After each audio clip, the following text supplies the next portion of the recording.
현대 이커머스 산업의 지형도에서 니라지 샤앤 IRAJ 샤는 단순히 거대 기업을 이끄는 경영자를 넘어 데이터 과학과 공학적 사고를 리테일이라는 전통적 영역에 완벽하게 이식한 선구적인 인물로 평가받고 있습니다. 그는 2002년 스티브 코닌 스티브 CONIN과 함께 웨이페어를 창립한 이래로 20년이 넘는 긴 시간 동안 단 한 명의 공동 창립자와 깊은 유대감을 바탕으로 호흡을 맞춰 왔으며 결과적으로 회사를 연간 매출이 120억 달러를 상회하는 세계 최대 규모의 홈 카테고리 이커머스 기업으로 성장시켰습니다. 니라지 샤라는 인물의 본질을 파악하기 위해서는 그가 거쳐온 정교한 공학적 훈련 과정과 외부 투자 없이 자생했던 부트스트래핑 BOOTSTRAPPING 시절의 단련된 절약 정신, 그리고 최근 사회적 논란이 되었던 근면성에 대한 그만의 확고한 신념을 입체적으로 분석해 볼 필요가 있습니다.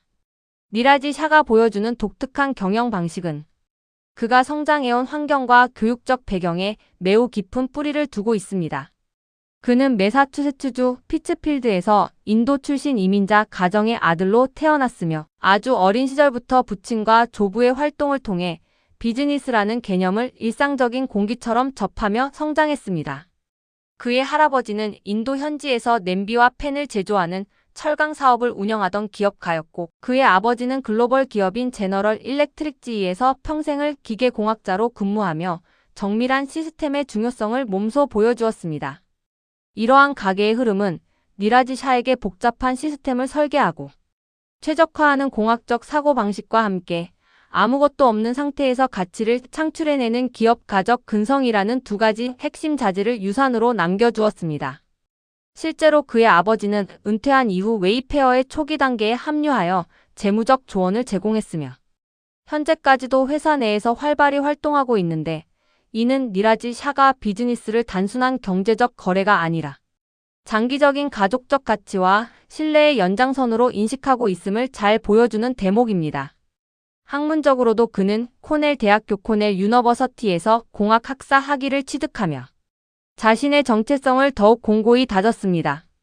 1995년 졸업을 앞둔 당시 그는 대학 내에서 유일하게 제공되던 기업가 정신 수업을 수강하게 되었는데 이 수업은 결과적으로 그의 인생 행로를 완전히 바꾸어 놓는 결정적인 계기가 되었습니다.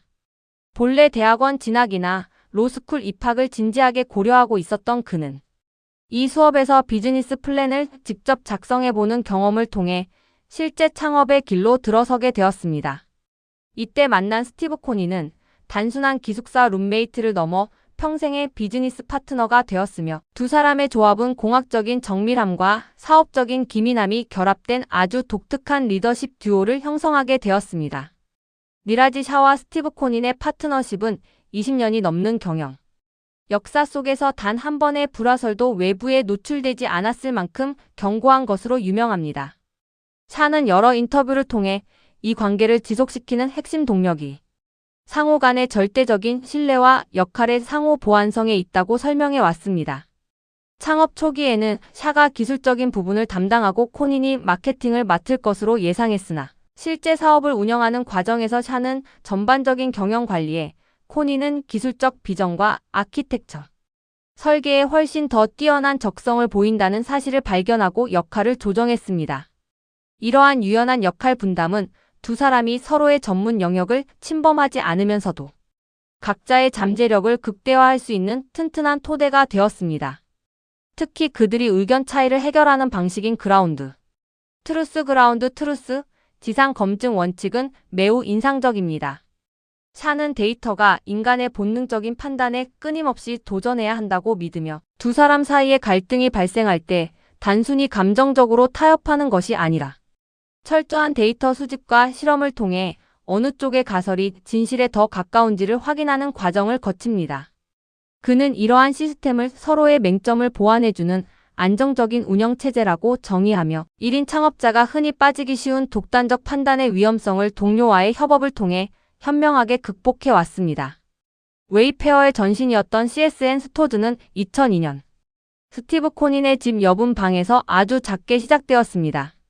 사업 초기 10년이라는 긴 시간 동안 니라지 샤는 외부의 벤처 캐피털 자금을 수혈받는 대신 회사가 스스로 벌어들인 수익으로만 운영하는 부트스트래핑 방식을 고수했습니다.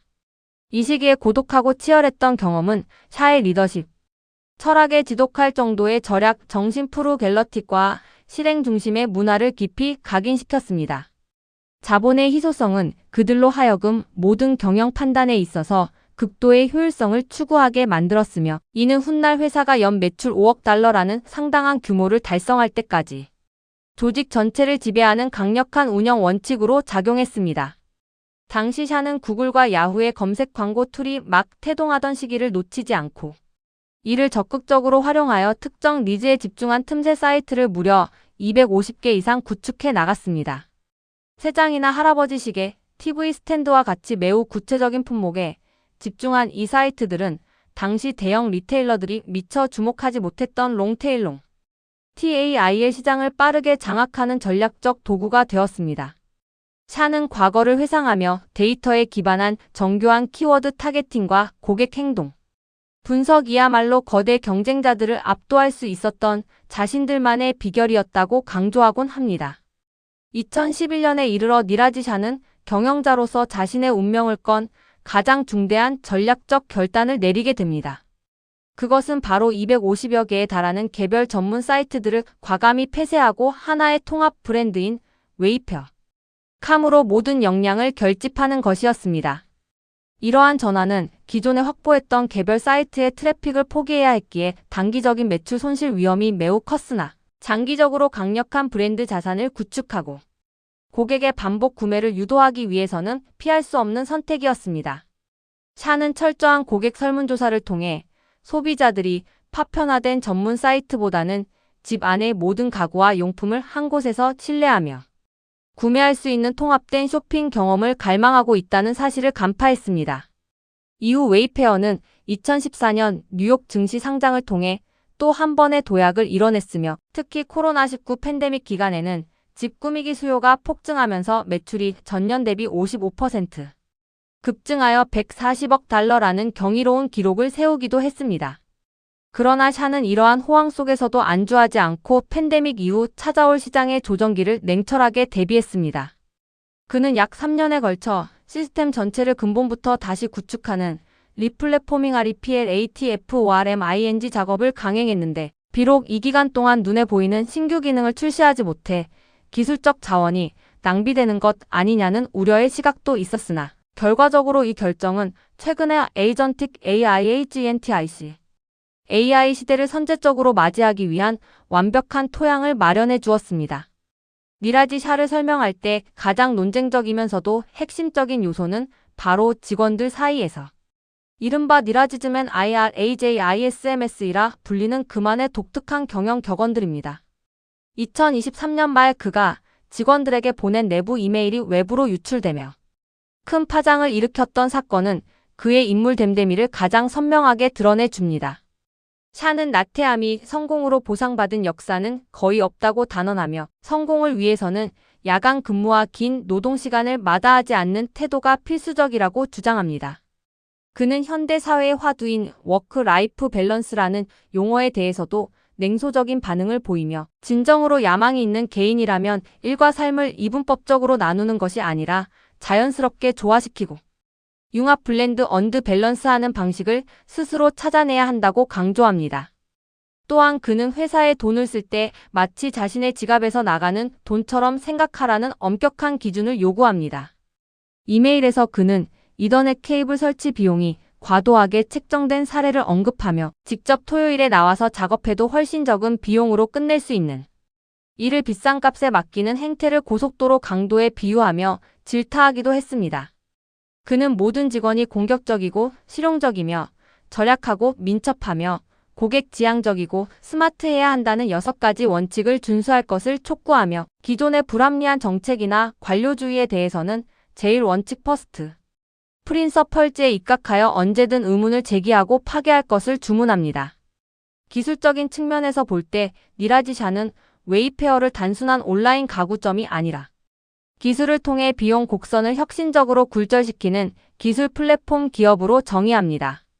그는 특히 인공지능 기술이 리테일 산업에 가져올 변화가 과거의 그 어떤 혁신보다도 파괴적일 것이라고 확신하며 현재 생성형 AI와 에이전틱 AI를 서비스 전반에 적극 도입하고 있습니다.